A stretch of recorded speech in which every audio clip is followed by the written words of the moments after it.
자, 오늘은 이제 어느 부분. 자, 오늘은 이스라엘 백성들이 지금 애굽을 출애굽해서 지금 광야에 지금 이제 지나가는 행로죠. 지난주에 저희들이 이제 광야에 와서 이제 그들의 문제인 이제 광야에 오면 당연히 또 예상할 수 있는, 겪을 수 있는 그런 문제, 이제 물과 양식의 문제, 이제 그런 부분에 있어서 그런 필요를 만났을 때 그들이 어떻게 그 부분에 대처했고, 또 하나님이 어떻게 그들의 필요를 채우셨는지, 또 채우시고 계시는지, 이런 부분을 저희들이 함께 봤습니다. 오늘은 드디어 그들이 이스라엘 자손이 애굽 땅에서 나와가지고, 자, 이제 읽겠습니다. 이제 어디까지 왔냐면 시내산에 왔어요. 시내산 부근에 왔습니다. 자, 이스라엘 자손이 애굽 땅에서 나올 때부터 제3월 그때 그들의 시내 광야에 이르니라. 그들이 느비딤을 떠나 시내 광야에 이르러 그 광야에 장막을 치되 산 앞에 장막을 치니라. 네, 그들이 시내 광야에 왔고 이제 시내산 앞에 그들이 온 거죠. 거기에서 하나님께서 이스라엘 백성들에게 놀라운 것을 주세요. 그건 이제 뭐냐면 이제 십계명을 하나님이 주시는데 보면 이렇게 되어 있죠. 하나님이 모든 말씀 일러 가라사대. 이 십계명은 이제 뭐냐면 하나님께서 인간들에게 무엇을 원하시는지, 무엇을 기뻐하시고 무엇을 미워하시는지, 이게 하나님이 사람들에게서 싫어하시는 거 있잖아요. 해서는 안 된다는 것도, 이것 때문에 하나님 사람들에게 분노하시고 또 죄라고 명하시는 것들. 십계명을 통해서 이게 하나님이 미워하시는 것들, 하나님 이것 때문에 인생들을 심판하실 수밖에 없는 이제 그런 것들을 하나님이 10가지 계명으로 주시는 거거든요. 그러면서 이걸 통해서 하나님의 거룩을 알게 하시고, 또 하나님의 사람들에게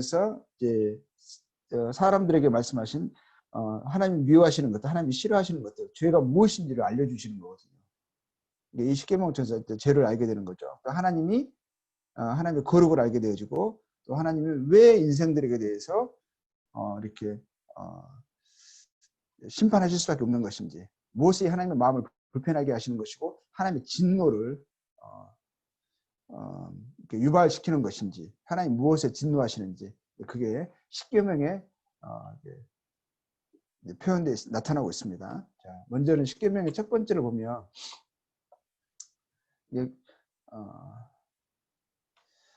이제 보면 이제 첫 번째 이제 하나님 십계명 주실 때 모세가 시내산에 올라와서 하나님이 그에게 이스라엘 백성들의 율법을 또 주시고, 그 율법을 총 이제 집계란 사람들이 기억할 수 있고 또 삶 속에서 적용할 수 있는, 이게 단순하면서 분명한 것들, 그것을 10개의 계명을 주시잖아요. 이것을 하나님이 알려주시고 그것을 돌판에 적어서 모세에게 줘서 사람들에게, 이스라엘 백성들을 전달을 하시는 것을 보게 되거든요.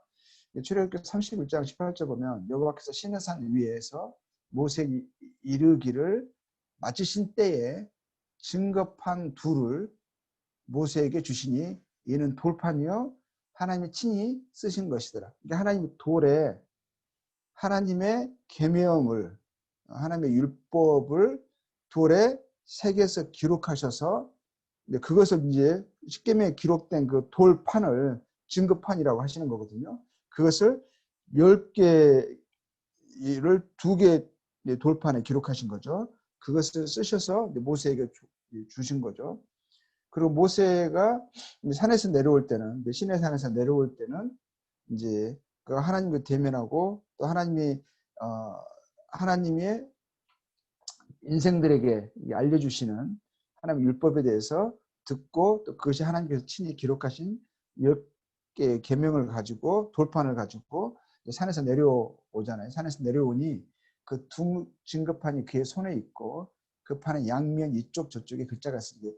10개의 계명이 돌판의 양쪽 앞뒤로 2개의 판에 다 적혀 있는 것을 하나님이 모세에게 주시고, 모세는 그 돌판을 가지고 이스라엘 백성들이 이제 그 시내산 밑에 이제 있는 그곳에 내려와서 그 돌판을 이제 적혀 있는 십계명을 알려주시는 거죠. 예.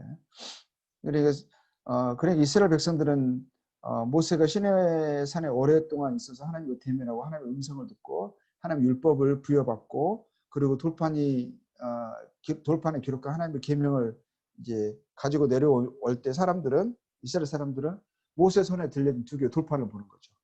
계명을 보는 거죠. 자, 거기에 첫 번째 계명이 거기에 적혀 있는 첫 번째 계명이 뭐였냐면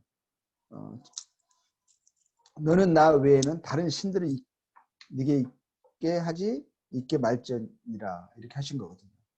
그리고 하나님께서 인생들에게 가장 먼저 알기를 원하시고 또 절대적으로 준수하기를 원하시는 10가지 계명 중에 첫 번째 계명이 법이 하나님 외에는 다른 신들을 믿지 말라. 있게 하지 말라. 이것이 인생들의 가장 중요한 우선순위고 인간의 도리라 이거죠. 창조주 하나님을 아는 거. 그 하나님을 경배하고 섬기는 거. 이게 인생들에게서 하나님이 원하시는 요구하시는 첫 번째 계명인 거예요. 모든 계명의 기초가 되는 것이죠. 인생들이 하나님을 하나님으로 알지 못하고 그 하나님이 누구신지 알지 못해서 그 하나님께 합당한 예배와 섬김을 드리는 것이 아니고 하나님이 아닌 다른 것들을 신으로 여기고 섬기는 것이 그것이 모든 죄의 뿌리라는 거예요. 하나님이 그것에 분노하시고 그것으로 인하여서 인생들을 죄인이라 하시고 심판하시는 거예요. 하나님 외에는 다른 신이 없죠. 모든 인생들이 하나님에 의해서 존재하게 되어졌죠.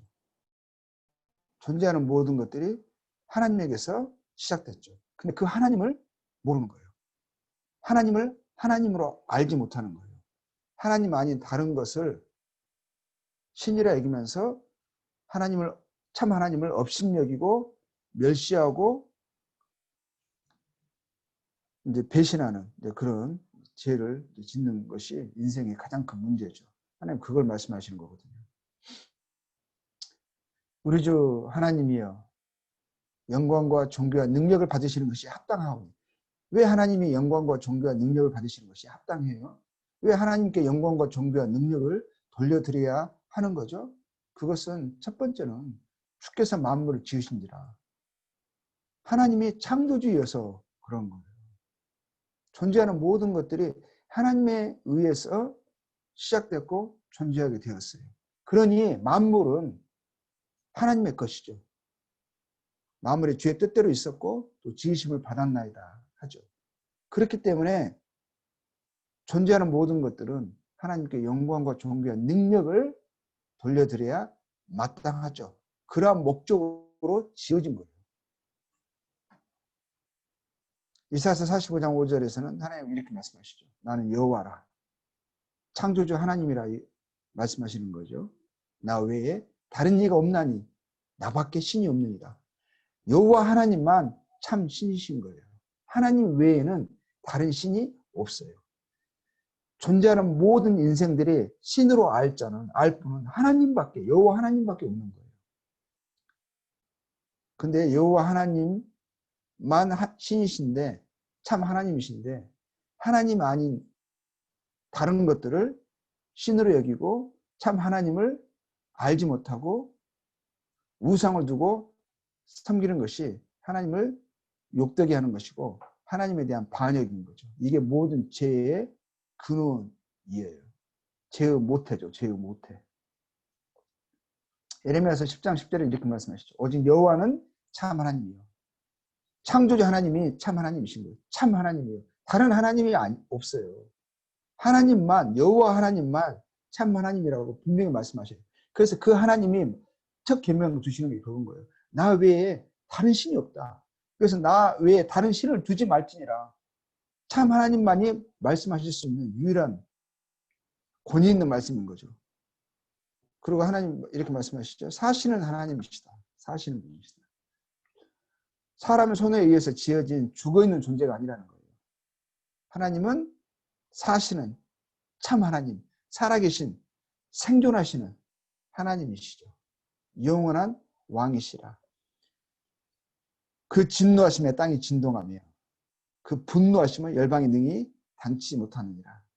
하나님을 참 하나님으로 알지 못하고 사시는 하나님으로 영원한 왕으로서 알지 못하는 모든 인생들이 그분의 진노와 분노를 받아서 멸망하고 영원한 형벌을 받는 것이 합당한 거죠. 그래서 첫 번째 계명이 뭐예요? 하나님을 알라 이거예요. 하나님 외에, 여호와 하나님 외에 다른 하나님이 없다라는 것을 인식하고 그 토대 위에서 사는 것이 인생의 본분이다, 이렇게 말씀하시는 거예요. 둘째 계명, 너를 위하여 새긴 우상을 만들지 말고 또 위로 하늘에 있는 것이나 아래로 땅에 있는 것이나 땅 안에 물속에 있는 것에 아무 형상이든지 만들지 말며. 그러니까 이런 거죠. 하나님이라고 생각해서 하나님을 상상해서 또 마음속으로는 하나님을 생각하면서 하나님을 묘사해서 만들어내는 어떤 것들, 그 이름에 하나님이라는 이름을 붙인다 할지라도 하나님 말씀하시는 거예요. 하나님을 생각하면서 어떤 것이든지 어떤 형상이든지 우상을 만들지 말라 하시는 거예요. 그게 하나님의 둘째 계명인 거죠. 그것들에게 절하지 말며 그것들을 섬기지 말라. 나 여호와 너희 하나님은 질투하는 하나님인즉 나를 미워하는 자의 죄를 갚되 아비로부터 아들에게로 3, 4대까지 이르게 하군요. 하나님의 진노를, 하나님 이것을, 이 죄를 얼마나 미워하시는 것을 보여주시는 거죠. 나를 사랑하고 내 계명을 지키는 자에게는 1000대까지 은혜를 베푸느니라. 하나님 은혜로우신 분이시죠. 미워하는 자의 죄는 3, 4대까지 갚지만 사랑하는 자, 하나님의 계명을 지키는 자에게는 1000대까지 은혜를 베푸신다 하셨어요. 여기서 보면은 우상을 만드는 거 있잖아요. 우상을 만드는 거 동기가 뭐죠? 너를 위하여. 하나님을 위한다고 하지만 그 깊은 동기에는 자기 자신이 우선인 거예요. 인간의 욕망, 욕심, 자기를 위하여 만드는 거고요. 그거 우상을 하나님이라고 이름을 가지고 또 우상을 만들 수 있어요. 어떤 부분에 있어서는 하나님을 공경하는 마음의 표현이다라고 말을 할 수 있어요. 근데 하나님은 그것을 허락하지 않으시고 그의 동기가 악하다고 말씀하시고 하시면서 하신 말씀이 우상을 만들어서 그의 절하고 섬기는 자를 향해서 하나님 하시는 말씀이 뭐냐면 나를 미워하는 자다. 하나님을 미워하심에 대한 표현이 우상을 만드는 것으로, 우상을 섬기는 것으로 나타난다. 우상을 두는 자들은 하나님을 미워하는 자들의 특성이다, 이렇게 말씀하시는 거예요. 하나님 미워하는 특징이라 하시는 거죠. 그래서 그것을 죄라 하시는 거죠. 하나님의 미워함이 우상을 만드는 것으로 표현되고 우상을 두는 것을 통해서 하나님에 대한 반역을, 하나님에 대한 적대를 표현하고 있는 거예요. 자, 하나님은 영이시니 왜 하나님은 우상을 금하셨어요? 하나님은 형상을 갖고 있지 않는 영이시기 때문에 그러신 거예요. 하나님이 영이세요. 물질이 없는, 뼈와 살이 없는 영이시죠. 하나님이 영이시니 예배하는 자가 신령과 진정으로 예배할지니라 하셨어요. 그래서 어떠한 형상은 하나님을 온전히 드러낼 수 없는 거죠.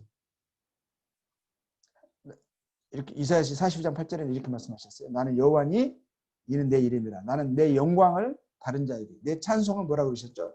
우상에게 주지 아니하리라 하신 거죠. 그래서 하나님 우상을 두신 것을 미워하시고 그것에 대해서 진노하시고 그러한 것을 두고 섬기는 자를, 죄를 하나님이 심상히 보지 여기지 않으신다는 거죠.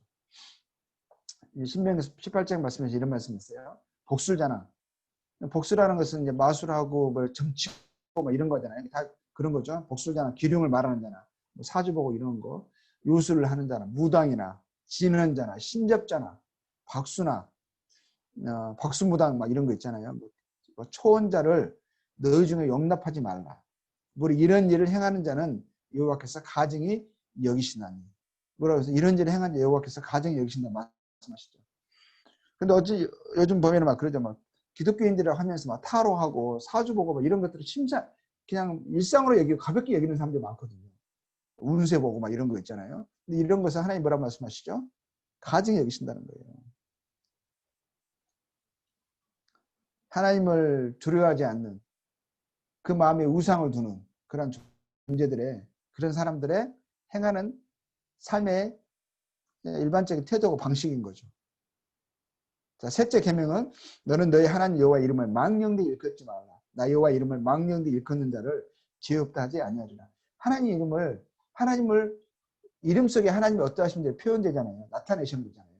근데 하나님의 이름을 부르면서 그 존경과 경외와 예배하는 심령으로 그 이름을 부르는 것이 아니라 그냥 농담식으로 가볍게 일컫는 경우들이 너무 많은 거예요. 습관적으로. 그러니까 뭐냐면 요즘 막 그런 말 하잖아요. 농담식으로 뭐 오마이갓 막 이런 거 있잖아요. 그게 하나님을 망령되이 일컫는, 하나님을 가볍게 여기는 태도인 거예요. 하나님 그 안에 정말 그 하나님을 경외해서 하나님을 신뢰해서 그 말을 부르는 게 아니라 농담 삼아 하는 거거든요. 그리고 막 영화에서 보면은 그러잖아요. 막 예수님의 이름을 가지고 욕을 하잖아요. 그죠? 막 화가 나면 지저스 크라이스트 이러는 거예요. 그 말은 뭐예요? 예수님을 높여서 그런 말 하는 게 아니에요. 오갓 막 이런 것이 높여서 그런 게 아니라는 거죠. 그게 뭐예요? 어떨 때는 자기 욕을 그렇게 하는 거예요. 욕을. 그거 보면은 이제 그 영화 보면은 막 그런 말을 하게 되면 자막이 뭐로 나온대요? 자막이 욕이 나와요. 욕이. 막 빌어먹을 막 이런 말이 나온다고요. 이 하나님 이름을 가볍게 여기고 그 하나님을 경외하지 않는 그런 인생들의 특징이 하나님을 경외함 없는 사람들이 하나님 이름을 함부로 부르는 것을 보게 되죠. 자, 이렇게 말씀하셨어요. 마태복음 12장 36절에 내가 너에게 이르노니 사람이 무슨 무익한 말을 하든지 심판날에 이에 대한 신문을 받으라. 그러니까 결국 마음에 있는 것도 입으로 나타나잖아요. 말로 나오잖아요. 하나님을 경외함이 있으면 그 하나님을 경외하고 하나님을 공경하는 말이 나오겠죠. 그리고 그런 하나님을 욕되게 하는 말을 들으면 불편하죠. 그래서 우리가 말에 대해서 또 특히 하나님에 대해서 그런 부분에서 우리가 인식을 하고 조심해야 되고 하나님 그 부분에서 가볍게 여기지 않으신다는 거, 죄로 보신다는 거, 하나님 그에 대해서 진노하신다는 거 인식하고 있어야 된다는 거예요. 그러니까 미련한 자의 입은 그의 멸망이 되고 그의 입술은 그의 영혼의 그물이 되느니라. 그렇죠. 이것은 지금 십계명은 하나님이 인생들에게 요구하시는 거잖아요. 무엇을 미워하시는지, 어떤 것이 죄인지, 죄를 알려주시는 거잖아요. 하나님이 이러한 것들 때문에 하나님 인생에 대해서 심판하시고 분노하신다. 그래서 이런 것들을 조심해라. 이런 것을 해서는 안 된다. 이걸 하고 하는 인생들은 두려워라. 이거잖아요. 이건 죄거든요. 그렇죠? 하나님 이것에 대해서 진노하시는 거. 그것을 집대성에서 사람들이 이해할 수 있도록 항상 인식할 수 있도록 10개로 요약해서 준 거거든요. 그렇죠? 첫 번째는 하나님에 대한 마음, 태도가 나와 있죠. 하나님의 인생을 어떻게 여기고요. 하나님의 인생에 하나님을 어떻게 대해야 하는지 그것을 말하고 있는 거죠.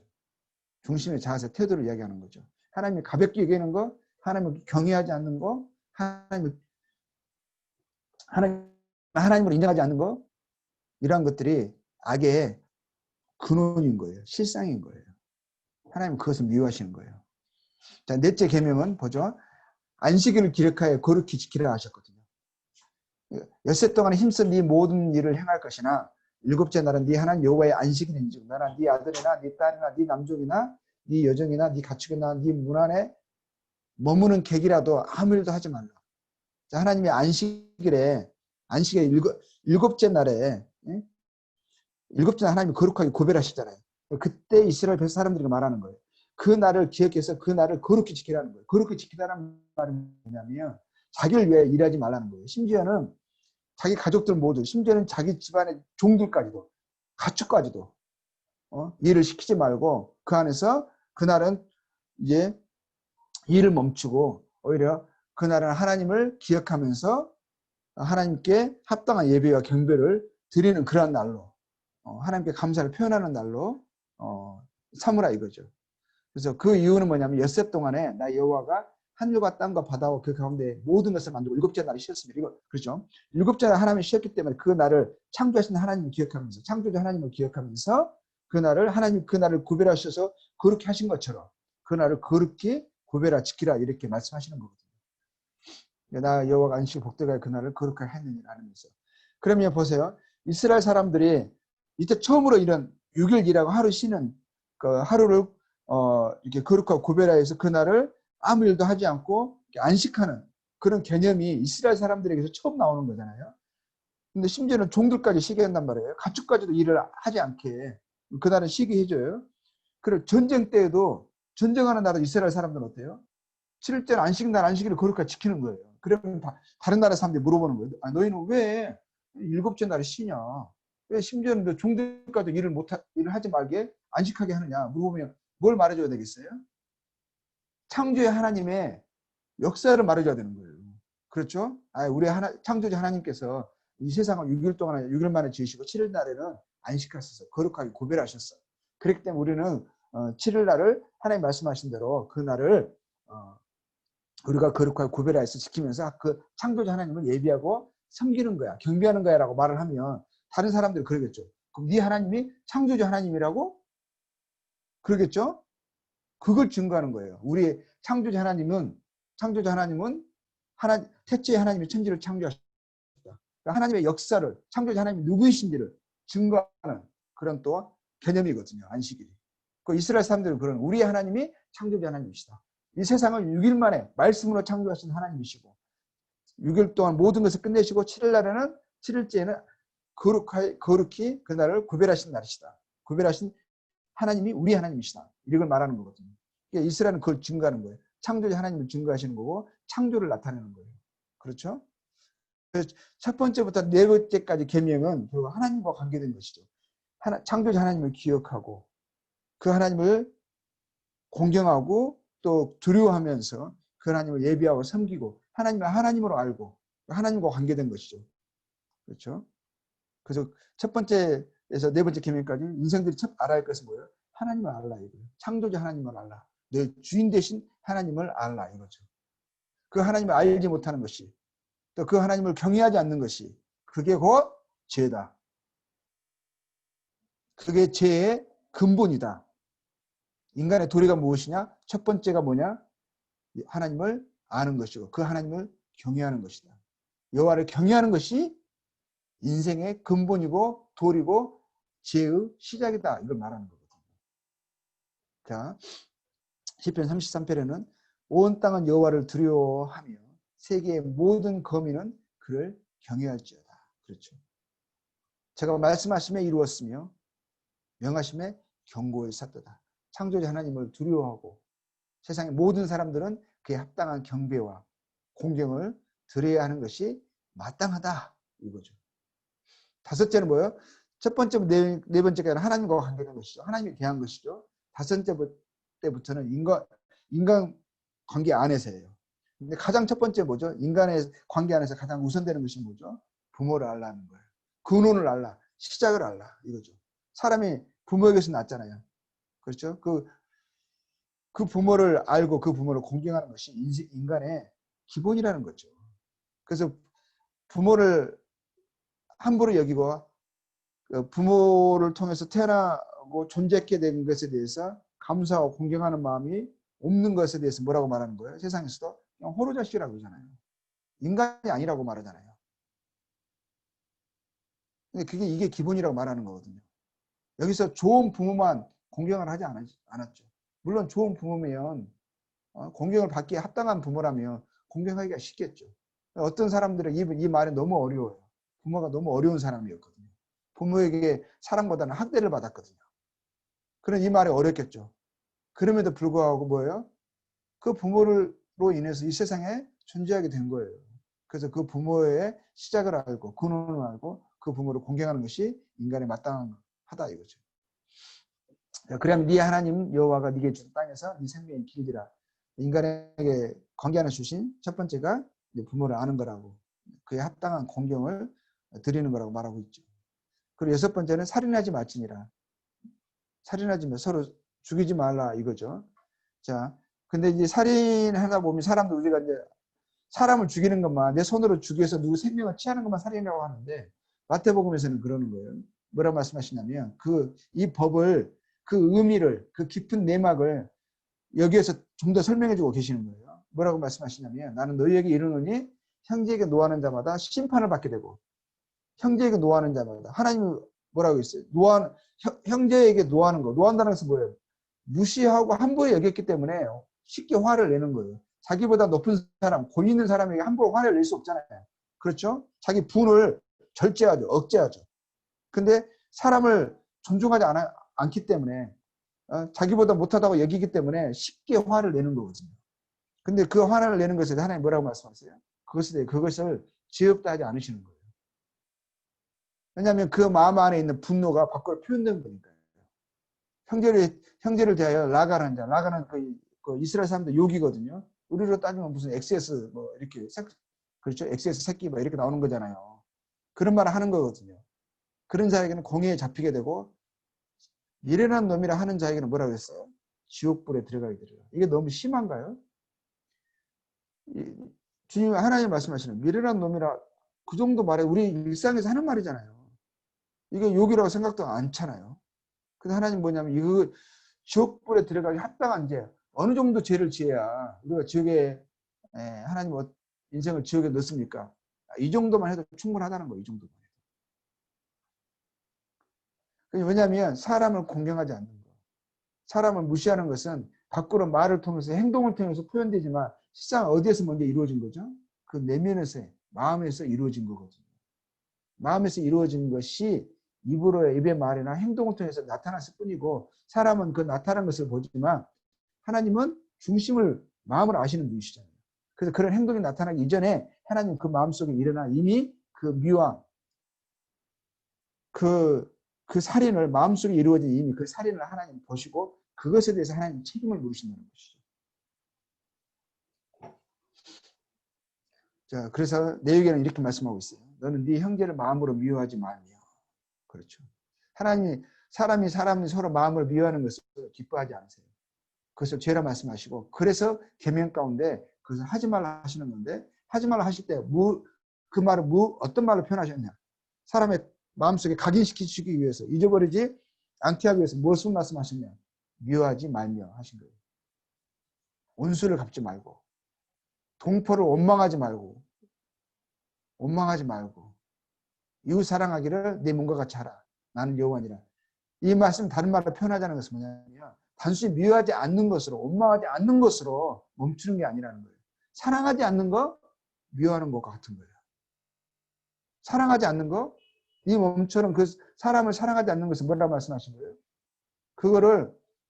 그게 살인한 거고 그게 미워하는 거고 원망하는 것이 그게 똑같은 거라는 거예요. 사랑하는 마음이 없기 때문에 남에 대해서 미워하는 마음이 생기는 거예요. 그 행동들이 나타난다는 거예요. 하나님은 중심을 보시는 분이신데 사랑 없는 그 마음이 이미 저주라고 말씀하시는 거예요. 그러잖아요. 형제는 미워하는 자마다 그래서 살인하는 자라고 하시는 거예요. 살인하는 자는 그 영생이 하나님의 생명이 그 안에 없기 때문에 하나님의 경외하는 그 마음이 하나님이 그 마음 안에 없기 때문에 어떤 거예요? 미워하는 마음이 그래서 살인이라고 말씀하시는 거예요. 자, 7번째는 간음하지 말라예요. 하나님 부부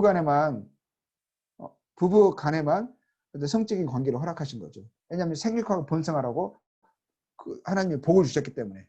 그렇죠? 근데 이것이요, 쾌락이나 유의나 이런 거로 사용되고 있어요. 오용되고 있는 거죠. 오용되고. 부부 관계 안에서 이루어지는 것이 아니라 해서는 안 되는 그런 관계들이 범람하고 있는 거죠. 근데 하나님이 그에 대해서 단순히 그런 행위를 한 그 자체만으로 이야기하시는 것은 아니에요. 그것은 사람들 그것을 보고 그것에 대해서 음란이라 불륜이다 간음이라고 말을 하지만 하나님 뭐라고 말씀하시는 거예요? 마태복음 5장 28절에 나는 너에게 이르노니 여자를 보고 남자애만 두고 하는 말 아니에요. 남자도 여자도 마찬가지예요. 보고 상대 이성을 보고 음욕을 품는 자마다 뭐죠? 마음에 이미 간음하였다는 거예요. 그것은 뭐예요? 이거 뭘 말해주는 거예요? 하나님은 중심을 보신다는 것을 말해주는 거예요. 사람은 사람의 마음을 볼 수 없어서 그의 말과 행동을 통해서 그 사람이 좋은 사람, 나쁜 사람 이렇게 판단하고 구별하지만 하나님은 중심을 보신다는 거예요. 중심을 보시고 아신다는 거예요. 그래서 마음속에 이미 간음된 것을 사람들은 몰라요. 근데 하나님은 보시고 뭐라고 말씀하시냐면 너는 나의 계명을 어겼다. 너는 간음했다. 너는 살인했다라고 말씀하실 수 있는 정확한 판단을 하실 수 있는 분이신 거죠. 하나님 이것을 미워하시는 거예요. 여덟 번째는 뭐예요? 도적질하지 말지니라. 자기의 물건이 아닌 것에 다른 사람의 것에 손을 대는 거죠. 그 아홉 번째는 내 이웃에 대해서 거짓 증거하지 말지니라. 거짓말하지 말라는 거거든요. 근데 우리는 거짓말을 죄라고 여기지 않잖아요. 근데 열 가지 계명 중에서 이게 아홉 번째 계명이에요. 하나님은 인생들에게 이것이 죄의 뿌리다. 이러한 열 가지 이것들이 이것이 뿌리가 돼서 사람의 모든 죄의 열매들을 맺고 있는 것이다. 이렇게 말하는 거예요. 거짓하는 거, 이것을 하나님 분노하시는 거예요. 이것을 하나님 미워하시는 거예요. 이걸 죄로 하시는 거예요. 죄 중에 하나죠. 자, 너희는 너희 아비 마귀에게서 났으니 너희 아비의 욕심을 너희도 행하고자 하느니라. 저는 처음부터 살인한 자여 진리가 그 속에 없으므로 진리에 서지 못하고 거짓을 말할 때마다 제 것을 말하나니 이는 저가 거짓말장이여 거짓의 아비가 되었습니다. 누구에게? 마귀에게 그런 거잖아요. 마귀의 특징이 뭐예요? 거짓이라는 거예요. 거짓. 그래서 거짓말 하는 자들에게, 거짓말을 하는 사람들에게 뭐라 말한 거예요? 너는 너희 아비는 마귀다. 이 아비의 행한 대로 그래서 네가 하고 있는 것이다. 내 근본이 그렇다 이거예요. 내 본질이 너는 마귀의 자식이라서 마귀가 하는 일을, 네 아비가 하는 일을 너도 그대로 하고 있구나. 그게 뭐예요? 거짓말 하는 자들에게 하나님 그렇게 말씀하시는 거예요. 그러면 살인자들은 몇 명을 죽여야 살인자예요? 한 명만 죽여도 살인자 아닌가요? 꼭 한 20명 죽여야 살인자, 그때부터 살인자라고 하나요? 그렇지 않죠. 한 명을 죽여도 살인자죠. 그럼 거짓말장이는 어때요? 거짓말장이는 어느 정도 거짓말을 해야 거짓말장인 거예요. 뭐 우리들은 뭐 나름대로 뭐 조금 거짓말하면은 이 정도는 뭐 괜찮고 정직한 사람이라 이렇게 말해줄 수 있겠죠. 서로 비교해서. 근데 하나님 보실 때는 어떻게 했어요? 100만 가지 거짓말을 했던, 한 가지 거짓말을 했던, 거짓말했으면 거짓말장인 거예요. 그러나 두려워하는 자들과 믿지 아니하는 자들과 흉악한 자들과 살인자들과 행음자들과 술객들, 우상숭배, 술객이라는 건 술 먹는 사람 이야기하는 것이 아니라 마술하고 점치고 이런 사람 이야기하는 거예요. 우상숭배자들과 모든 거짓말하는 자들은 불과 유황으로 타는 곳에 참여하려니 둘째 사망이다 그러셨거든요. 지옥을 이야기하는 거예요. 지옥에 들어갈 죄를 이제 정리하시는데 그 핵심을 요약하시는데 요약하는 것 중에 뭐가 나와요? 거짓말이 나와요. 거짓말. 우리들은 죄를 거짓말을 심상히 가볍게 보지만 하나님은 죄를, 이 거짓말을 결코 가볍게 보지 않죠. 죄의 뿌리로 보시는 거예요. 죄의 뿌리 중에 하나로 보시는 거죠. 또 열 번째 계명은 내 이웃의 집을 탐내지 말라. 네 이웃이나 탐내는 것은 마음에서 이루어지는 것이죠. 다른 사람은 몰라요. 내가 탐내고 있다는 것을 다른 사람이 모를 수 있죠. 마음에서는 탐이 났지만 탐내는 것을 감추고 탐내지 않은 것처럼 말할 수 있겠죠. 사람들은 내가 탐내는 것을 모르겠죠. 하나님 아시죠? 탐내는 것은 마음의 행위예요. 그렇죠? 네 이웃이나 아내나 그의 남종이나 그의 여종이나 그의 소나 그의 낙이나 물은 네 이웃의 소유를 탐내지 말라. 그런 거죠. 하나님이 인생들에게서 제가 계속 반복해서 말씀드리는 게 이것이 죄다. 너희가 이것을 하고 있는다면 두려워해라. 이것을 멀리해라. 이것을 거절해라. 하나님이 이러한 행위를 하는 자들을 결코 기뻐하지 않으신다. 하나님 미워하시는 것이다. 하나님이 가증히 여기시는 것이다. 이것을 유학해서 주신 거예요. 유학해서. 그래서 하나님을 사랑한다고 하면서 하나님 미워하시는 것들을 하고 있으면서 그것을 누리고 있으면서 죄라고 인식도 하지 않으면서 하나님을 사랑한다고 하는 것은 거짓말이라는 거예요. 모순되는 거예요. 맞지 않는 거예요. 하나님 10개를 간략하게 주신 거잖아요. 이 안에 모든 하나님이 거룩에 대해서 하나님 사람들에게서 무엇 때문에 불편해 하시는지 미워하시는지 왜 사람들을 그렇게 분노하시고 하나님이 화를 내시는지 그것이 하나님의 속성을 나타내고 있는 거예요. 하나님 이것은 미워하신대요. 자, 에베소서 5장 5절에는 탐내면서 10번째 나오죠. 너희는 이것을 정령이 알고지만 우명하는 자는 더러운 자, 탐하는 자를 뭐라 그러셨어요? 우상 숭배자로 보시는 거예요. 우상 숭배자. 다 그리스도 하나님 나라에서 기업을 얻지 못하리니 누구든지 헛된 말로 너희를 속이지 못하게 하라. 이를 인하여 하나님의 진노가 불신종의 아들들이 임하나니. 하나님의 진노가 누구에게 임한다고요? 탐하는 자에게. 하나님은 그만큼 미워하시는 거예요. 이거죠. 불순종 아들의 특징이 뭐예요? 탐하면서 죄로 여기지 않는 거. 죄인 줄 모르고 여전히 탐욕 가운데 있으면서 자기는 순종한다고 생각하는 거. 이건 너무너무 모순된 것이고 하나님의 어떠하심들을, 하나님의 말씀을, 하나님의 속성을, 하나님의 율법을 몰라서 하는 이야기예요. 하나님의 율법을 안다면 하나님이 미워하시는 것을 하면서, 하나님이 진노하시는 것을 하면서 하나님이 나를 기뻐하신다고 생각하지 않죠. 그래서 생각한다면 너무너무 오해하고 있는 거죠. 자, 하나님은 완전한 준수를 요구하세요. 보세요. 각 사람에게 다시 증거하는 하나님 다시 한번 말씀하십니다. 뭐라고 그러셨어요? 그럼 율법 전체를 행할 의무를 가진 자다. 자, 야고보서 말씀이 이렇게 나와 있어요. 누구든지 온 율법을 지키다가 그 하나에 거치면 뭐라고 하신 거예요? 모두 범한 자가 된다. 아, 나는 어느 정도 잘 지켰으니까 난 율법을 순종하는 자야. 율법을, 하나님의 말씀을 준수하는 자야. 이렇게 생각하기 쉽거든요, 사람들은. 근데 하나님 뭐라고 말씀하시는 거예요? 완전한 준수를 말씀하시는 거예요. 다른 거 다 지켰다 할지라도 하나만 어겨도 율법을 범한 것이라는 거예요. 우리나라의 교도소에 있는 사람들이요. 있는 사람들 한국의 법을 다 어겨서 교도소에 있는 게 아니에요. 그렇죠. 감옥 가는 게 아니에요. 그렇죠.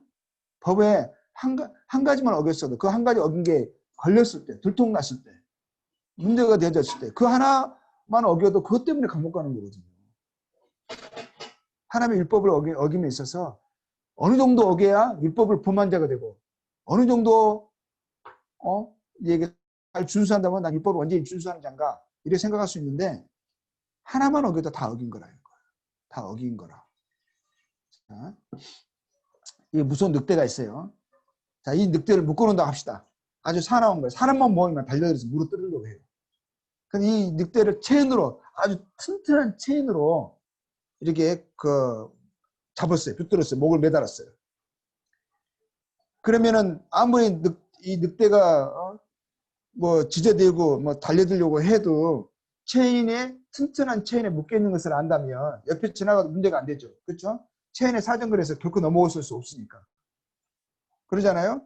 그런데 보니까 체인이 10개가 있는데 그 중에서 하나가 부러졌어. 하나가 부러졌어.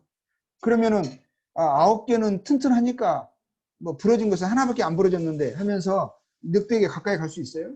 늑대가 있는 집에 들어갈 수 있어요? 들어갈 수 없겠죠. 하나가 무너진 것은 다 무너진 거예요. 이미 늑대가 풀렸다라는 거예요. 그렇죠. 사나운 늑대가 지금 풀려서 나에게 덤벼들 수 있다 이거죠. 하나님의 10가지 계명을 다 하나만 어겨도 다 어긴 자라는 게 이런 비슷한 거예요. 그렇죠? 그래서 하나님도 분명히 말씀하셨어요. 만약 누구든지 여호와의 계명 중 하나를 부지중에 그냥 고의를 한 것도 아니에요. 실수로 한 거예요. 범하여도 뭐라고 말씀하시죠? 허물이라 벌을 당할 것이니 하셨어요. 그리고 이건 이제 결국 뭘 말씀하신 거죠? 죄의 근원이 율법을 통해서 십계명을 통해서 알려주시는 것은 죄가 무엇이라는 것, 죄의 실상을 말씀하시는 것인데 첫 번째는 이걸 알게 해주시는 거예요. 예레미야 22장 19절에서요. 첫 번째부터 네 번째까지는 무엇이 죄인지 하나님 향한 태도에서 죄의 근원을, 죄의 속성을 이해할 수 있게 하신 거죠. 네 악이 너를 징계하겠고 네 반역이 너를 책망할 것이다. 무엇이 악이고 무엇이 하나님 향한 반역이죠? 자, 보겠습니다. 그런즉 네 하나님 여호와를 버림과 그 하나님을 알지 못하는 것, 네 속에 나를 경외함이 없는 것이, 하나님을 경외한다는 것이 뭐예요? 하나님을 공경하고 하나님을 두려워하는 거죠. 하나님의 범사에 인식하는 거죠. 하나님의 임재를 인식하면서 하나님 앞에서 살아가는 거죠. 우리가 요셉의 삶을 봤잖아요. 아무도 안 봐요. 그 여인하고 요셉밖에 없어요. 근데 그래서 그 젊은 청년이었어요. 근데 요셉이 그 여인이 그 주인의 아내가 그 요셉을 붙들었을 때 요셉이 뭐라고 그랬어요? 내가 여호와 앞에 이 큰 악을 내가 범할 수 없다. 하나님을 보는 자, 하나님을 눈에 보이지 않는 하나님을 보는 자처럼 하나님 앞에서 산 거예요. 하나님을 경외함이, 하나님의 임재를 인식함이 그의 삶의 특징이었어요. 하나님을 임재를 인식하지 않는 거, 하나님이 항상 천지에 충만하다고 말씀하셨거든요. 하나님은 살아계신 하나님이라고 말씀하셨거든요. 그런데 하나님이 없는 분처럼 여겨요. 사람의 눈을 더 의식해요. 사람이 있을 때는 안 할 행동을 사람이 없을 때는 해요. 왜냐하면 하나님의 임재를 천지에 충만하시고 어디에나 계시는 하나님, 나를 보고 계시고 내가 하나님의 눈앞에 벌거벗은 것처럼 내가 드러나 있다는 것을 믿지 않아서 그런 거예요. 안 믿어서 그런 거라고요. 안 믿어서. 하나님의 경외함이 없기 때문에 죄를 짓는 거예요. 죄를 지어도 그것을 부끄러워하지 않는 거예요. 하나님을 개의치 않는 거예요. 그것을 뭐라고 말씀하시는 거예요? 그게 악이라는 거예요. 고통의 진정한 고통, 진짜 고통해야 될 것은 뭐냐? 이것이라는 거예요. 하나님의 경외함이 없는 것에 고통해라 이런 거예요. 그게 죄의 실상이라 이거죠. 마가복음에서 이렇게 말씀하고 있어요. 또 이르시되 사람에게서 나오는 그것이 사람을 더럽게 하느니라. 사람에게서 나오는 것이 사람을 더럽게 한대요. 사람을 더럽게 하는 것이 사람 안에, 사람의 내면에, 내 안에 있대요. 더러움이 밖에서 안으로 들어오는 것이 아니라 내가 뭔가 행함으로 인해서 내가 더러워지는 것이 아니라 더러움의 근원이 내 안에 있대요. 내 안에. 우리 뭐라고 말했어요? 하나님 하신 말씀이에요. 속에서, 그 사람의 마음에서 나오는 것은 악한 생각, 음란, 도둑질, 살인, 간음, 탐욕, 악독, 속임, 음탕, 질투, 비방, 교만과 우매함이니. 자, 이 모든 악한 것이 다 어디 있다고요? 다 속에서 나왔어요. 사람의 마음에서 나오는 거예요. 사람을 더럽게 합니다. 그래서 사람이 아무리 겉에 우리가 보기에는 우리는 사람 속을 몰라서 속의 마음을 안 보여서 마음이 안 보여서 우리는 뭐 이 사람 좋은 사람, 착한 사람, 깨끗한 사람 막 이러잖아요. 근데 온갖 더러운 것이 우리 안에 있대요. 그것이 하나둘씩 나오게 되면 본색을 드러내면 그것이 우리를 행동으로 나타나서 다른 사람에게 나쁜 사람이구나 그런 말을 듣게 되지만 실상은 근본적으로 다 더럽고 추악한 존재라는 거예요. 왜냐하면 더러운 것들이 본질적으로 안에 썩어 있는 거예요. 그냥 더러운 것들이 우글우글 하는 거예요. 자, 에레미야서 이런 말씀이 있어요. 그래서 만물보다 거짓되고 심히 부패한 것은 뭐라고요? 마음이다. 오물통이라는 거예요. 오물통, 마음이 오물통. 누가 능히 이를 알려오마는 나의 여호와는 심장을 살피며 폐부를 시험하고 각각 그 행위와 그 행실대로 보응하느니.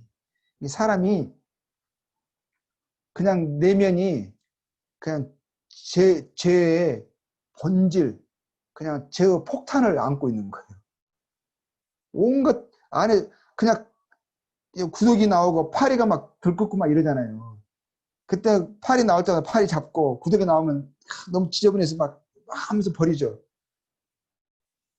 근데 왜 자꾸 이상하게 깨끗이 치웠는데도 자꾸 나온단 말이에요. 그것이 발견된단 말이에요. 왜 그럴까 했더니 그 썩어 있는 게 있었던 거예요. 치워지지 않았던 것이, 냄새나는 것이, 썩어 있는 것이 있었다는 거예요. 그게 어디에 있었냐면 우리 안에 있었다고요. 안에서. 그래서 더러운 오물들이 막 나왔던 거예요. 자, 우리가 이거 근데 하나님이 왜 그럼 율법을 주셨겠어요? 우리 다 알고 계시잖아요. 다 우리가 그런 존재라는 거. 이미 우리는 첫 번째에서 네 번째, 다섯 번째에서 열 번째. 이 십계명을 보니까 하나님이 이런 것들을 정말 미워하시는데 우리는 지금 미워한 그 십계명을 받을 때 이미 알고 있는 거예요. 우리는 하나님 미워하시는 것을 지금껏 이것이 인생이다. 인생의 삶이다. 하면서 지금껏 그 안에 살고 있고 우리 이것을 벗어날 수가 없는 거예요. 그냥 그 안에 푹 빠져 있는 거예요. 근데 하나님이 십계명을 주셨어요. 그럼 그 십계명을 통해서 물론 하나님 미워하시는 것을 알고 이것을 안 하려고 하겠죠. 해서는 안 된다는 것을 우리가 알죠. 피하죠. 근데 피하면 피할수록 뭘 하는 거예요? 우리가 이것을 완전히 자유로울 수 없다는 것을 아는 거예요. 나도 그것을 미워해. 하고 싶지 않아. 나도 간음을 싫어하고 살인을 싫어하고 누구를 탐욕하는 거 미워하는 거 싫거든요. 그 사람을 사랑하고 싶고 그렇죠? 섬기고 싶고 좋은 마음을 갖고 싶고 하고 싶잖아요. 근데 안 돼. 자유로울 수가 없어요. 내가 근데 미워하는 것을 하나님 미워하시는 것을 알아서 나도 미워하고 싶은데 나도 그것을 미워하는데 이게 안 된다고요. 나도 그 안에 빠진다고요. 너무 익숙해 그게. 근데 그거 우리가 그런 존재라는 걸 하나님 다 아시는데 왜 율법을 주셨냐는 거예요. 근데 율법은 결국 뭐냐면 거울과 같은 거예요. 거울. 이 우리의 실상을 보게 하시는 거예요. 하나님 미워하시는 것도 미워하시는 것이 무엇이냐는 것도 알게 하는 거죠. 그걸 하게 되면 마음에 찔림이 있어야 돼요. 그걸 안 하려고 해야겠죠. 그렇죠? 그렇지만 그것도 있고 또 뭐죠? 이것을 통해서 그런 것을 하나님 미워하시는 것을 죄라는 것을 내가 안 해보려고 할 때 그것을 피해보려고 할 때 나도 그것을 미워하게 되는데 그래서 벗어나 보려고 할 때 우리는 어떻게 되냐 뭘 알게 되는 거죠? 내가 이것에 완전히 자유로울 수가 없구나. 내가 몸으로서는 좀 거절할 수 있을지 몰라도 조금 나아질 수 있을지 몰라도 다른 사람보다는 조금 더 절제할 수 있을지 몰라도 근원이 내 안에 있구나. 이걸 깨닫는 거잖아요. 그러니까 율법은 그럼 뭐예요? 거울과 같은 거예요. 거울과. 로마서 3장 19절에서 20절 이런 말씀하고 있는 거예요. 우리가 알거니와 우리 율법이 말하는 바는 율법 아래 있는 자들에게 말하는 것이니 이는 뭐예요? 이는 모든 입을 막고 온 세상으로 하나님의 심판 아래 있게 하려 함이라.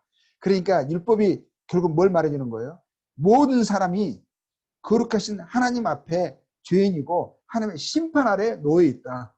하나님이 이 죄인들을 심판하실 수밖에 없으신 거룩하신 하나님이고 인간들은 다 죄인이라서 하나님의 심판을 받아 마땅하다. 이거를 깨닫게 하시는 거예요. 인식하게 하시는 거예요. 그래서 그 뭐라는 율법의 행위로는 그의 앞에 의롭다 하심을 얻을 육체가 없다라는 것을. 율법으로는 죄를 깨닫게 하시고자 죄인됨을 알게 하시고자 그래서 하나님의 은혜와 공유를 바라면서 하나님 저를 불쌍히 여겨 주십시오. 나는 그러면서 그 구원을 바라고 하나님께 나오도록 하게 하시는 게 목적이었다는 거예요. 먼저는 하나님을 알려면 아는데 가장 먼저는 뭐냐면 자기 자신의 뭐부터 꺾어야 되겠어요? 교만을요. 우리가 죄의 뿌리가 먼저 교만이라 그랬죠. 제일 먼저 루시퍼가 피조물이 범한 죄가 교만이라 그랬죠. 교만 그 다음에 시작된 그 다음에 거짓이죠. 거짓된 말을 퍼뜨렸잖아요. 그렇죠? 교만이 시작이고 뿌리고 교만과 거짓은 죄의 모태와 같은 거예요. 근데 이것을 교만을 어떤 사람이 이렇게 표현을 했어요. 사람이 우리가 옷을 입잖아요. 교만은 팬티와 같다 이렇게 가장 먼저 입고 가장 나중에 벗어요. 무슨 말인지 이해가 되죠? 이게 가장 먼저 벗고 가장 나중에 벗는 게 뭐예요? 속옷이잖아요. 그런 것처럼 이 교만이 그런 것처럼 이게 뭐예요? 인생이 정말 교만해. 내가 정말 우리 율법은 교만을 깨트리는 거예요. 내가 정말 죄인이구나. 그래서 상한 심령. 내가 정말 죄인이라는 것을 인식하고 하나님의 은혜를 가슴을 치면서 하나님의 용서를 바라고 하나님께 나오도록 하게 하도록 인식하게 하도록 율법을 주신 거죠. 그래서 마음이 깨지고 자기 죄인됨을 아는 사람들이, 그 사람들이 하나님의 은혜의 구원에 가깝죠. 하나님 먼저 요구하시는 것은 뭐냐면 회개예요. 회개. 죄를 깨닫고 은혜와 공의를 바라고 하나님께 나오는 거죠. 교만한 자들은 결코, 마음이 깨어진 상태로 되어 있지 않은 자들은 결코 하나님의 은혜를 제대로 이해할 수가 없어요. 하나님의 구원을 갈망하지도 않아요. 그 사람들은 죄를 미워하지도 않아요. 회개했다는 것은 죄를 미워하는 거예요. 죄가 너무너무 싫은 거예요. 하나님이 죄를 얼마나 미워하시고 싫어하신다는 것을 아니까 그걸 깨달은 거예요. 그러니까 그 죄가 미운 거예요. 죄를 벗어나고 싶은 거예요. 근데 뭘 아냐면 그 죄에 내가 노예가 되어 있다는 것을, 내가 죄에 꽉 붙잡혀 있다는 것을, 죄의 사슬에 얽매여 있어서 내가 그것에 결코 자유로울 수 없다는 것을, 나는 끝난 존재구나, 죄에서 결코 해방될 수 없는 존재구나, 나는 자신의 실상을 깨닫게 하시고자 그러한 목적으로 하나님이 율법을 주신 거예요. 갈라디아서 3장 10절에 모든 율법 행위에 속한 자들은 저주 아래 있다. 그래서 율법을 제대로 이해하잖아요. 저주 아래 있는, 하나님의 심판 아래 있는 자기 자신의 모습을 바르게 이해하죠. 자, 보세요. 모세가 십계명이 기록되어 있는 두 돌판을 가지고 내려왔습니다. 이스라엘 백성들이 모세가 시내산에서 이제 내려올 때 그들은 제일 먼저 뭘 봤죠?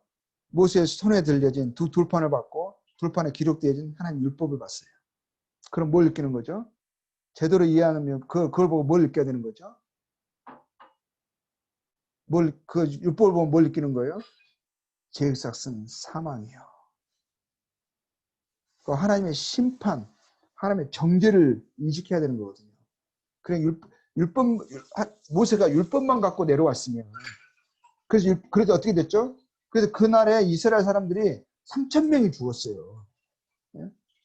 그들은 뭐냐면 모세가 율법을 가지고 내려올 때 그들은 벌써 우상을 숭배하고 있었거든요. 하나님을 금송아지로 만들어 놓고 예배하고 있었어요. 숭배하고 있었어요. 뭐죠? 그냥 심판이거든요. 우상을 섬기지 말라 했는데 그 기록된 말씀에 그냥 정죄하고 있잖아요. 그렇죠? 그러니까 율법은 뭐예요? 그들은 하나님 앞에 저주 아래 있는 자임을, 그냥 하나님의 심판 아래 있는 자임을 그들이 여실히 드러내는 거잖아요. 율법만 가지고는 소망이 없어요. 율법은 소망 없음을, 정죄되어 있음을, 끝났음을, 사망임을 드러내는 거예요. 근데 모세가 율법만 가지고 내려온 게 아니에요. 십계명만 갖고 내려온 게 아니에요. 십계명만 가지고 내려왔으면 그거는 그냥 사망이고 정죄고 끝이고 아무것도 없는 거예요. 그냥 인생에게는 그냥 두려움밖에 없어요. 근데 놀라운 것은 뭐냐면 정말 모세에게 하나님 주시고자 했던 것은 뭔지 아세요? 진짜 하나님 주시고자 했던 것은 은혜예요. 은혜. 그래서 사람들이 눈에는 율법을 봤지만 모세의 마음속에는, 머릿속에 뭐가 있는 거죠? 이게 있어요. 하나님의 은혜의 길, 성막이 있어요. 성막. 이게 핵심이에요. 그래서 모세가 내려올 때는 모세는 이 성막을 생각하고 내려오는 거예요. 그렇죠? 우리는 성막이 필요한 거예요. 하나님이 그들에게요, 내가 그들 중에 그할 성소를 그들을 시켜 나를 위하여 짓되, 물론 내가 네게 보이는 장막의 식양과 그 위에 식양을 따라 지르되, 하나님이 하늘에 있는 초소를 보여주시고 그것의 식양을 따라서 그 식양을 주시고 그것을 이스라엘 가운데 두라 하신 거예요. 성막을 지으라 하신 거예요. 그래서 모세의 머릿속에는요, 하나님의 이 장막에 대한 모든 설계도, 모든 그림이 다 있었죠. 이거죠. 성막이죠. 성막에 문이 하나밖에 없습니다. 아름다운 문이 있어요. 이거는 초청하는 거죠. 하나님의 은혜로 초청하는 거예요. 어떤 사람들이 나옵니까? 율법에 의해서 정죄된 모든 사람들. 율법에 하나님의 거룩한 빛으로 투영돼서 그 안에서 자기 어둠을 본 사람들. 하나님의 거룩한 진리의 빛 안에서 빛으로 인해서 자신의 죄악됨을, 자기의 더러움을, 그리고 자신의 실상을, 정죄를, 사망을 본 사람들이 어떻게 되죠? 그걸로만 있으면 끝나는 거잖아요. 갈 데가 없잖아요. 근데 하나님 뭐죠? 성마고통을 초청거든요. 그 죄인들을 부르시는 거예요. 수고하고 무거운 짐진 자들아 다 내게로 오라 하시면서 이 아름다운 문을 초청하고, 제일 먼저 초청하고 나서 그 뭐죠? 여기는 지금 번제단이 있는 거예요. 번제단 여기는 이제 성막인데 안에 이제 방이 두 개가 있어요. 그 방 두 개를 볼게요. 먼저 들어가면 이게 성소라고 해요. 성소. 그리고 성소와 또 여기 이 안에 있는 지성소라고 하는데, 성소와 지성소 사이에 두꺼운 휘장이 쳐 있어요. 커튼이 쳐 있어요. 커튼. 그리고 이 안에 보죠. 이게 뭐냐면, 이게 이제 가장 하나님이 어디에 지성소는 지극히 거룩한 장소잖아요. 근데 하나님이 이곳에 하나님이 임재가 머무신다고 하셨거든요. 근데 이게 이제 뭐냐면 언약궤예요. 언약궤. 자, 보겠습니다.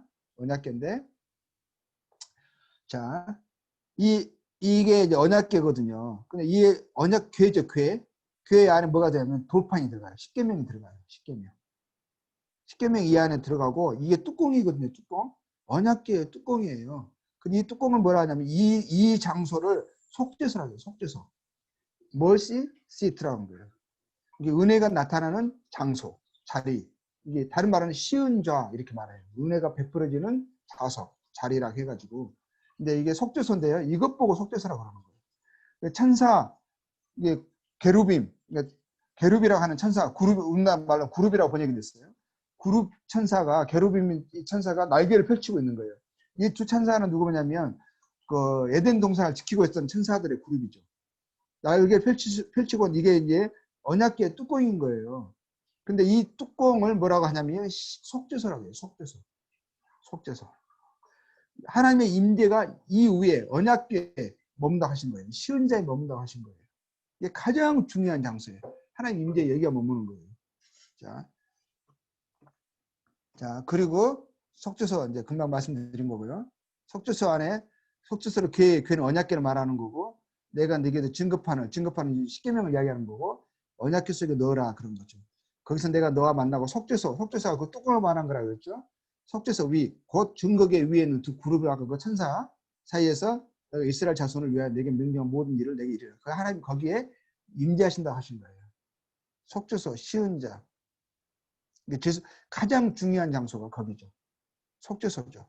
속죄소가 지성소 안에 있는 거죠. 아까 휘장 말씀드렸죠. 성소와 지성소를 구분하는 곳이죠. 자, 그리고 노제단이 있어요. 노제단. 아까 우리가 봤죠? 녹제단에 속죄 제물을 드려지는 거거든요. 흠없는 수컷으로 해방문에서 여호와 앞에 기쁘게 받으시도록 드릴지니라. 그는 번제물을 머리에 안수할지니 그를 위하여 기쁘게 받으심이 되어 그를 위하여 속죄가 될 것이라. 그는 여호와 앞에서 그 송아지를 잡을 것이요 아론 자손 제사장들은 그 피를 가져다가 해만문화 제단 사방에 뿌릴 것이며 그러거든요. 이걸 말하는 거거든요. 이 사람이 이제 율법을 통해서 자기 죄인됨을 보았어요. 하나님 율법의 계명을 어겼어요. 그러면 죄액사는 사망이잖아요. 이 사람이 죽어야 되거든요. 심판을 받아야 되는 거예요. 근데 하나님이 어떤 은혜를 주셨냐면 율법만 주신 것이 아니라 그 사람의 죄가 용서받을 수 있는 용서의 길, 속죄의 길을 주신 거예요. 그게 성막이거든요. 은혜를 주신 거죠. 그 뭐냐면 이게 이제 대속인데요. 네가 하나님의 율법을 범한 죄에서 용서를 받으려면 어떻게 해야 되냐면 하나님 말씀하신 대로 흠없는 양을 가져오는 거예요. 이 성소로 들어와서 제사장에게 가져와요. 그리고 자기 죄를 자백을 해요. 내가 이러한 죄를 지었습니다. 하나님의 율법을 내가 범했습니다. 그래서 그럼 이 사람 저는 용서받기를 원합니다. 용서받기를 원하는 거잖아요. 그냥 죄에 쌌은 사망이니까 그 죄로 인해서 이 사람 죽어야 되는데 용서받기 원하는 거예요. 죄 때문에 죽어버리면 그건 심판이니까. 그래서 용서받으려고 뭐냐면 하나님 말씀하는 것을 쫓아서 제가 흠없는 양을 가져왔습니다. 그러면 이 제사장이 이 사람의 손을 이 양의 머리에 안수를 해요. 그럼 그 말은 무슨 의미냐면 이 사람의 죄가 이 양에게 전가가 됐다. 전가의 의미예요. 전가의 의미. 이 사람의 죄가 이 양에게 건너온 거죠.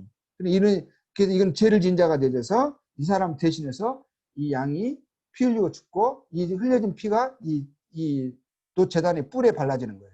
그럼 뭐냐면 이 사람의 죄값이 치러졌다 이런 뜻이거든요. 그런데 이게 이제 속죄 제사거든요. 대속이라는 거예요. 대신 죽는다. 대신 죄가 갚아진다 이런 뜻이거든요. 그러니까 대속으로 사람이 죄가 용서될 수 있는 길을 하나님이 구원의 길을 베푸신 것이죠. 그 이스라엘 모든 사람들의 죄를 있잖아요. 이스라엘 전 국민의 죄를 1년에 하루 속하는 날이 있어요. 속죄일이라는 특별한 날이 있어요. 특별한 날. 속죄일에는 어떻게 하냐면요. 이스라엘 모든 사람이 그 작년에 지었던 모든 죄 있잖아요. 모든 죄에 대해서 이스라엘 사람들을 전체적으로 보는 거죠. 그 사람들의 죄에 대해서 속죄 제물이 드려져요. 송아지에 소가 이제 드려지거든요. 그러면 이스라엘 사람들 모든 죄가 이 소에게 전가가 됐다. 이게 옮겨졌다. 이런 의미로 그 대제사장이 사람들 대신해서 이제 안수하고 대표해서 안수하는 거죠. 이제 그리고 이제 그러면 그 송아지가 죽어지는 거예요. 제사슨 사망이니까 소가 죽죠. 그럼 소의 피를 받아가지고 그러니까 이 속죄 제물의 피를 받아서 어디로 들어가는 거예요? 성소를 지나서 지성소로 들어갈 수가 있어요. 지성소와 성소 사이에 커튼이 있는데 여기는 제사장도 들어가서는 안 돼요. 1년에 한 번 딱 하루만 들어갈 수가 있어요. 그것도 대제사장만 1년에 딱 하루 속죄리라 하는 그 날에 휘장을 열고 들어갈 수가 있어요. 휘장을 열고 들어가서 왜냐하면 근데 피 없이는 못 들어가요. 그들의 죄를 속하기 위해서 대신 죽고 흘려진 그 제물의 피를 가지고 들어가는 거예요. 피를 가지고 들어가세요. 속죄소에 쉬운 자 있죠. 쉬운 자. 속죄소에 그 피를 뿌리는 거예요. 그러면 작년에 그간에 지었던 이스라엘 사람들 모든 죄가 그 속죄 제물의 피로 인해서 뿌려진 피로 인해서 그들의 죄가 용서됐다라는 것을 하나님이 이제 나타내 주시잖아요. 나타내 주시는 게 뭐 어떤 방식으로 나타내 주시냐면 그 하늘에 거기서 구름이 떠요. 구름이 세키나라고 그러는데요. 구름이 쫙 덮어요. 그럼 그것 통해서 이스라엘 사람들 죄가 용서됐음을 확인하게 증거로 주시는 거거든요. 이런 말은 이제 다 이해하시죠? 예. 이게 이제 성막의 의미예요. 이게 피의 제사거든요. 육체의 생명은 피에 있습니다. 내가 이 피를 너희에게 주어 제단에 뿌려 너희 생명을 위하여 속죄하게 하였나니 죄가 용서되는 것을 속죄라고 하는 거예요. 생명이 피에 있으므로 피가 죄를 속하느니라 용서하느니라 이런 뜻이에요. 그러니까 하나님이 모세에게요 율법만 사람이 보이는 십계명만 주신 게 아니라 진짜 뭘 주신 거죠? 하나님 염두에 주셨던 것은 사람들은 십계명을 받든 받지 않든 처음부터 어떻게 된 거죠? 그냥 죄인이었고 하나님 심판 아래에 있었어요. 율법을 받기 전에도 사람들은 알고 있었어요. 자기가 죄인이라는 것을. 그렇죠? 알고 있었다고요. 근데 그것을 통해서 확인시켜 준 거죠. 더 분명하게 항상 기억하게 하신 거죠. 근데 더 중요한 것은 뭐였었어요? 그 죄에서 용서받을 수 있는 속죄의 길을 하나님이 성막을 통해서 은혜의 길을 용서의 길을 베풀어 주신 거죠. 율법을 따라 거의 모든 물건이 피로써 정결케 하게 되나니 피 흘림이 없은즉 사함이 없느니라. 자, 이렇게. 자, 오늘은 여기까지 할게요. 정탐꾼은 다음 주다. 오늘 거기까지는 못 하겠고요. 그래서 오늘 정탐꾼 오늘 또 우리가 제가 광야에서 이루어지는 것이니까 광야의 원이고 다음 주는 이제 정말 광야의 2 정탐꾼 사건까지 들어갈 거예요. 뭐 다음 주도 뭐 코드를 계속 유지해야 되나? 드레스 코드를? 자, 오늘 여기까지 하겠습니다.